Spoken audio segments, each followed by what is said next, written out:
നേവിയിൽ പ്രവേശനം നിഷേധിക്കപ്പെട്ടപ്പോൾ അവൻ തളർന്നില്ലായിരുന്നു. മകനെ നഷ്ടപ്പെടുമോ എന്ന് ഭയന്ന് എതിർത്ത മാതാപിതാക്കളുടെ കണ്ണീരിന് മുമ്പിലും അവൻ പതറിയില്ല.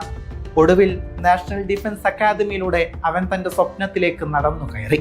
കാർഗിൽ യുദ്ധമുഖത്തും കൊടും തണുപ്പുള്ള സിയാച്ചിനിലും കമാൻഡോ പരിശീലന കളരികളിലും അവൻ സ്ഫുടം ചെയ്യപ്പെട്ടു. പക്ഷെ വിധി അവനെ കാത്തുവെച്ചത് മുംബൈയിലെ താജ് ഹോട്ടലിന്റെ ഇരുണ്ട ഇടനാഴികളിലേക്കായിരുന്നു. 2008 നവംബർ 26 മുംബൈ നഗരം വിറങ്ങലിച്ചു. താജ് ഹോട്ടൽ അക്ഷരാർത്ഥത്തിൽ ഒരു മരണക്കോട്ടയായി മാറിയിരിക്കുന്നു. എങ്ങും പുകയായിരുന്നു, രക്തത്തിന്റെ മണമായിരുന്നു, നിലവിളികളായിരുന്നു. ഭീകരർ എവിടെയാണെന്നോ എത്ര പേരുണ്ടെന്നോ ആർക്കും അറിയില്ല.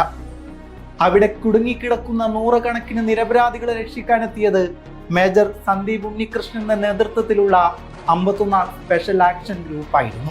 സന്ദീപിനും സംഘത്തിനും ലഭിച്ച ദൗത്യം അതീവ സങ്കീർണമായിരുന്നു. പരിചയമില്ലാത്ത ഇരുട്ട്, ഏത് നിമിഷവും പാഞ്ഞെത്താവുന്ന വെടിയുണ്ടകൾ. പക്ഷേ സന്ദീപ് മുന്നിൽ തന്നെ ഉണ്ടായിരുന്നു.